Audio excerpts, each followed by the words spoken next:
Very good morning. Humanity is in the hot seat. Today, the World Meteorological Organization and the European Commission's Copernicus Climate Change Service are releasing official data that confirms that July 2023 is set to be the hottest month ever recorded in human history. We don't have to wait for the end of the month to know this. Short of a mini ice age over the next days, July 2023 will shatter records across the board. According to the data released today, July has already seen the hottest three-week period ever recorded, the three hottest days on record, and the highest ever ocean temperatures for this time of year. The consequences are clear and they are tragic. Children swept away by monsoon rains, families running from the flames, workers collapsing in scorching heat. For vast parts of North America, Asia, Africa, and Europe, it's a cruel summer. For the entire planet, it is a disaster. And for scientists, it is unequivocal. Humans are to blame. All this is entirely consistent with predictions and repeated warnings. The only surprise is the speed of the change. Climate change is here, it is terrifying, and it is just the beginning. The era of global warming has ended, the era of global boiling has arrived. The air is unbreathable, the heat is unbearable, and the level of fossil fuel profits and climate inaction is unacceptable. Leaders must lead. No more hesitancy, no more excuses, no more waiting for the others to move first. There is simply no more time for that. It is still possible to limit global temperature rise to 1.5 degrees Celsius and avoid the very worst of climate change, but only with dramatic, immediate climate action. We have seen some progress, a robust rollout of renewables, some positive steps from sectors such as shipping, but none of this is going far enough or fast enough. Accelerating temperatures demand accelerated action. We have several critical opportunities ahead: the Africa Climate Summit, the G20 Summit, the UN Climate Ambition Summit, COP28. But leaders, and particularly G20 countries responsible for 80% of global emissions, must step up for climate action and climate justice. What does that mean in practice? First, emissions. We need ambitious new national emissions reduction targets from G20 members. And we need all countries to take action in line with my Climate Solidarity Pact and acceleration agenda. Hitting fast forward so that developed countries commit to reach net zero emissions as close as possible to 2040, and the emerging economies as close as possible to 2050, with support from developed countries to do so. And all actors must come together to accelerate a just and equitable transition from fossil fuels to renewables, as we stop oil and gas expansion and funding and licensing for new coal, oil and gas.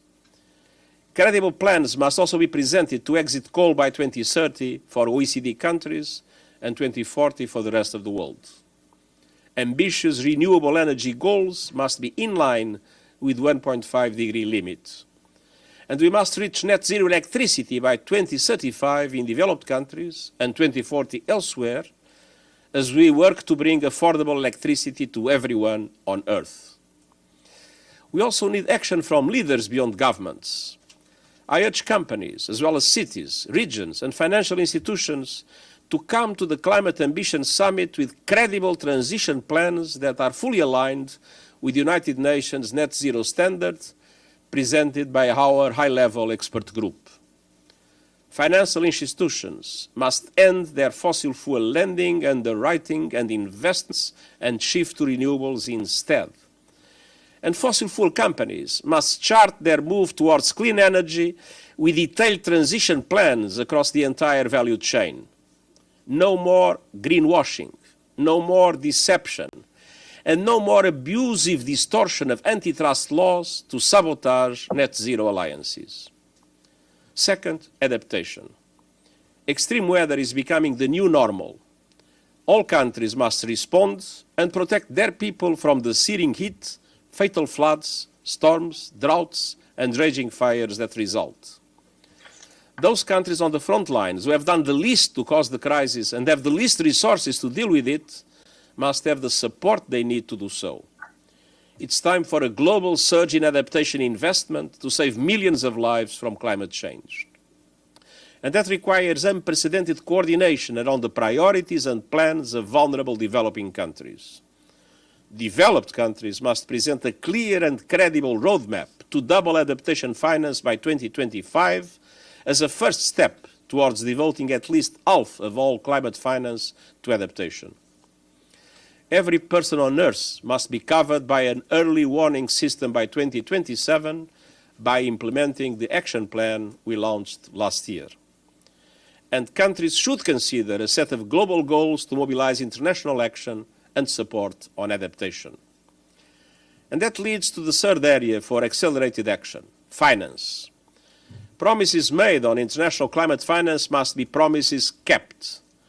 Developed countries must honor their commitments to provide $100 billion a year to developing countries for climate support and fully replenish the Green Climate Fund. I am concerned that only 2 G7 countries, Canada and Germany, have made until now replenishment pledges. Countries must also operationalize the Loss and Damage Fund at COP28 this year. No more delays, no more excuses. More broadly, many banks, investors, and other financial actors continue to reward polluters and incentivize wrecking the planet. We need a course correction in the global financial system so that it supports accelerated climate action. That includes putting a price on carbon and pushing the multilateral development banks to overhaul their business models and approaches to risk. We need the multilateral development banks leveraging their funds to mobilize much more private finance at reasonable costs to developing countries and scaling up their funding to renewables, adaptation, and loss and damage. In all these areas, we need government, civil society, business, and others working in partnership to deliver. I look forward to welcoming first movers and doers on the acceleration agenda to New York for the Climate Ambition Summit in September, and to hearing how leaders will respond to the facts before us. This is the price of entry. The evidence is everywhere. Humanity has unleashed destruction. This must not inspire despair, but action. We can still stop the worst, but to do so, we must turn a year of burning heat into a year of burning ambition and accelerate climate action now. Enfin, permettez-moi de dire quelques mots sur la situation profondément préoccupante au Niger. Soyons clairs. Let's be clear, the United Nations strongly condemns the assault against the democratically elected government and supports the efforts of ECOWAS and the African Union to restore democracy. Yesterday, I spoke to President Bazoum to express our full solidarity to him. Aujourd'hui, je souhaite m'adresser directement à ceux qui I le wish to speak retiennent. directly to those detaining Libérez him. président Bazoum Release President Bazoum et sans immediately condition. and unconditionally. Cessez d'entraver la gouvernance Stop démocratique obstructing de the votre democratic pays governance et of the respectez l'état de country droit. and respect the rule of law. Nous voyons une tendance inquiétante We are dans seeing la a région du disturbing Sahel. trend in the Sahel Les region. changements anticonstitutionnels et successifs de Successive gouvernement unconstitutional ont des changes of effets government terribles are sur le having terrible développement et la effects vie des on populations development civiles. and the lives of C'est civilian particulièrement populations. criant dans les pays déjà touchés This is par les particularly conflits, glaring in countries l'extrémisme already violent, affected by le conflict, terrorisme violent et extremism les and effets terrorism, as well as the dévastateurs du changement devastating climatique. effects of climate change. Les Nations Unies sont solidaires The United du Nations stands gouvernement in solidarity with the democratically démocratiquement élu et elected du government peuple and people of nigérien. Niger. Thank you. We'll take some questions. Edie? Thank you very much, Mr. Secretary General. On behalf of the United Nations Correspondents Association, we are always delighted to see you in this room. A quick follow-up on what you just said about Niger. Do you know where President Bazoum is? You just asked for him to be freed and for the democratic government to be restored, but do you know, does anybody know where he is and how he is? And my question is about the Black Sea Grain Initiative. Can you tell us what actions you're taking and plan to take to try to revive the Black Sea Grain Initiative, and have you been in contact with the Russians? Thank you. Well, thank you very much. I spoke yesterday with President Bazoum. I don't know exactly where he is, but he was detained. He told me he was well, but he told me that the situation was very serious. And that is the reason why I made today a very strong appeal, not only for him to be immediately released, but not only that, for the democratic institutions to be reestablished. We have been in contact, of course, with our partners, namely in ECOWAS. Yesterday, a delegation of Nigeria visited Niger, and Nigeria is now the president of ECOWAS, and I believe that Nigeria and ECOWAS are doing everything possible in order to find a solution for this additional dramatic situation in Niger after everything that has happened in other countries of the region. Now, we will go on with all our contacts with all parties, Turkey, Ukraine, Russia, and other countries that are relevant from the point of view of the global markets, in order to reestablish the Black Sea grain, the Black Sea initiative. And we had also contacts with the Russian Federation. It is clear that when taking out of the market millions and millions of tons of grains, it is clear that, based on economic laws, that will lead to higher prices than the ones that would exist with the normal access of Ukrainian grains to international markets. And this increase of prices will be paid by everybody, everywhere, and namely by developing countries and by the vulnerable people in middle income and even developed countries. So it's not with a handful of donations to some countries that we correct this dramatic impact that affects everybody, everywhere. Ibtisam? Thank you. My name is Ibtisam Azim from Al Arabi Al Jadid newspaper. I have first quick follow-up on President Bazoum. Whether when you talked to him he had a message, or is there anyone from your office who is in contact with the people who are holding him hostage? And my question is on climate. We have been here before. You talked and warned a lot of times. The question is which measures and how you want to hold these countries accountable to deliver on their promises, and whether are you thinking about something, for example, like having a shame-off list for countries who don't deliver on their promises. Thank you. Well, first of all, in relation to President Bazoum, he made today a very clear statement, and we can only underline that fact. There is nothing different that he has told to us. It was through one of the platforms that he made a very clear statement. There was no contact until now from our side with the responsible for this coup. We are, as I said, following closely and fully supporting the initiative of ECOWAS that is now, as you know, presided by Nigeria, and we hope that it will be successful. In relation to climate, I think we have a first line in the direction of what you said with the Climate Action Summit. It's not a climate summit for everybody to come. It's a climate summit for those that have a clear effort responding to the present climate emergency and that have concrete commitments to make to come. I'm not thinking about a list of name and shame.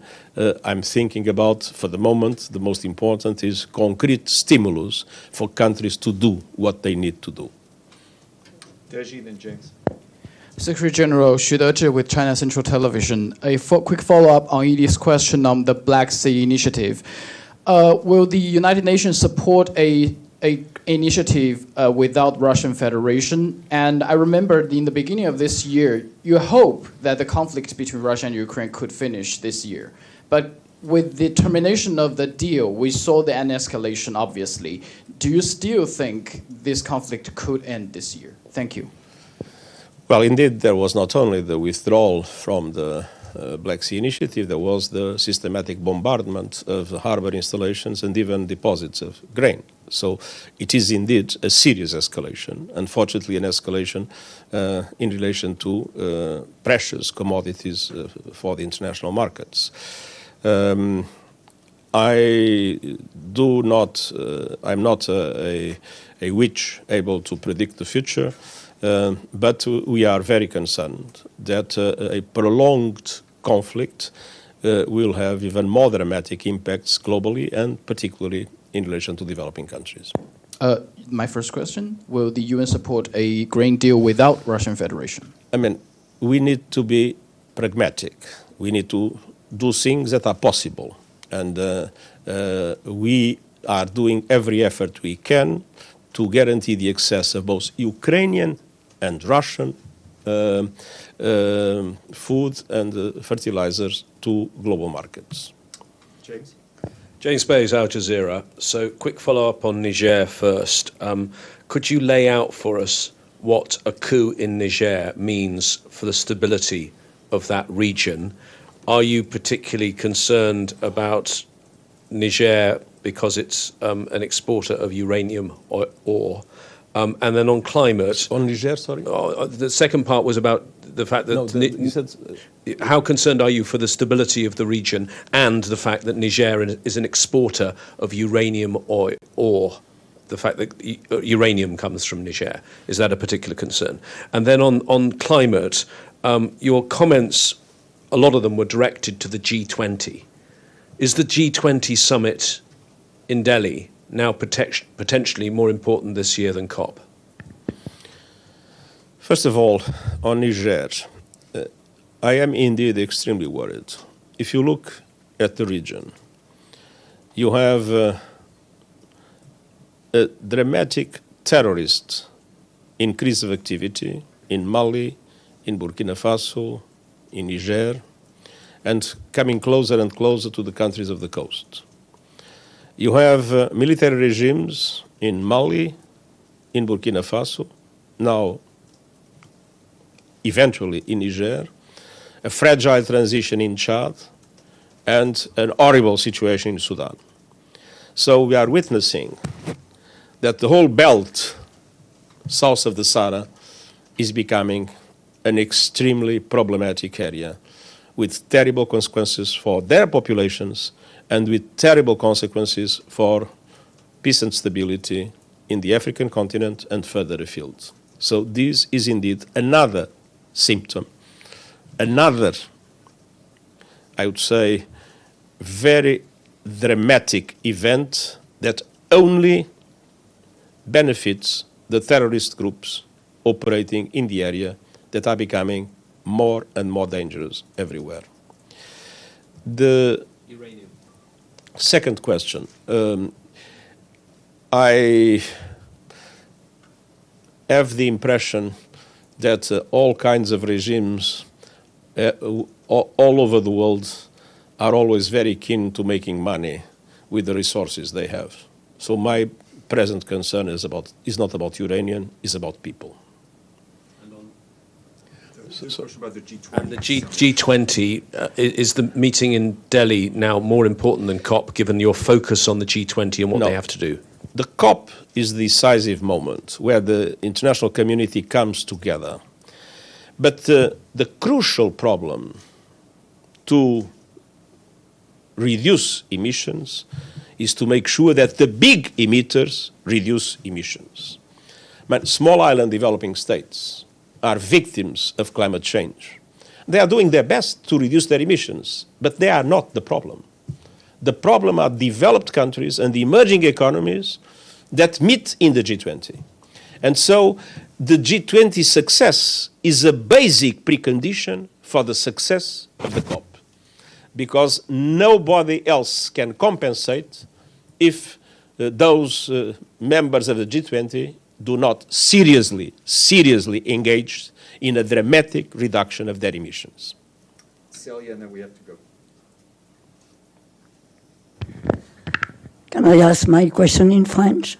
En France, oui, vas-y, vas-y. Oui. Yes, please go ahead. Vous avez parlé de la You déstabilisation de spoke l'Afrique about depuis destabilization in quelque temps et en Africa for dépit some time now, d'initiatives telles que and la force since G5 the Sahel, G5 Sahel qui initiative, normalement était which supposée was combattre le supposed terrorisme to et le djihad. combat terrorism and Qu'est-ce qui s'est jihadism. passé et So où what est has passée la happened, force G5 and Sahel? what's happened? Where La is the force G5 Sahel force? Sahel.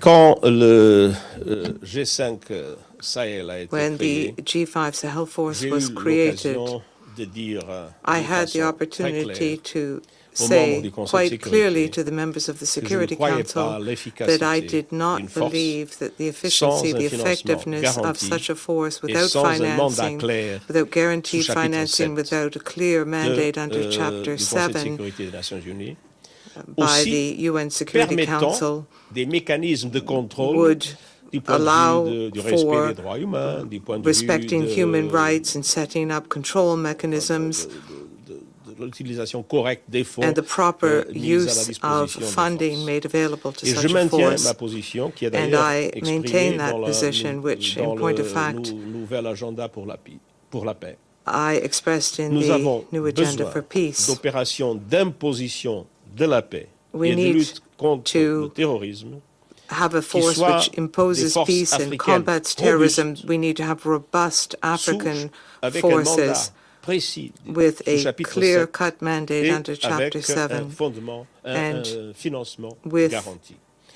solid Ce que j'ai dit il financing. y a quelques années, What I said et a que few malheureusement years le ago, Conseil de sécurité n'a and pas eu unfortunately the l'unanimité Security Council pour, could not arrive at unanimous faire, decision to carry out reste my aussi vrai suggestion. qu'à ce moment. So what I said a few years ago Je ne croyais pas à la remains possibilité true de today. l'efficacité I do d'une not force du G5 believe that a Sahel G5 Sahel sans un force, mandat clair et without a sans un clear-cut financement mandate garanti, and without assured malheureusement, financing, can be j'avais raison. effective. And unfortunately, Il I ne was faut pas right. répéter les mêmes erreurs We must not repeat the same mistakes.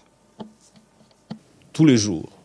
C'est le moment de Every reconnaître day, we must que le recognize problème that ne peut pas se the résoudre avec des problem forces de cannot maintien de la paix, là où il be n'y a pas de resolved paix with à peacekeeping maintenir. forces if there's Nous no avons besoin peace d'une nouvelle to génération keep. de forces We need a new d'imposition de la generation paix, of de forces lutte to impose antiterroriste, peace, mais avec un to mandat combat clair terrorism, but they must have a sous clear-cut chapitre 7 mandate du Conseil de under sécurité et avec un Chapter financement 7 garanti. of the Charter Merci. and with Thank you very guaranteed much. financing. And, Thank I'm you. hoping to go on Friday for my holidays in the Azores Islands, which, by the way, I invite you all to visit. And I hope that I will be able to enjoy my holidays, and I wish all of you that we'll have still holidays to enjoy. Happy holidays. Thank you very much.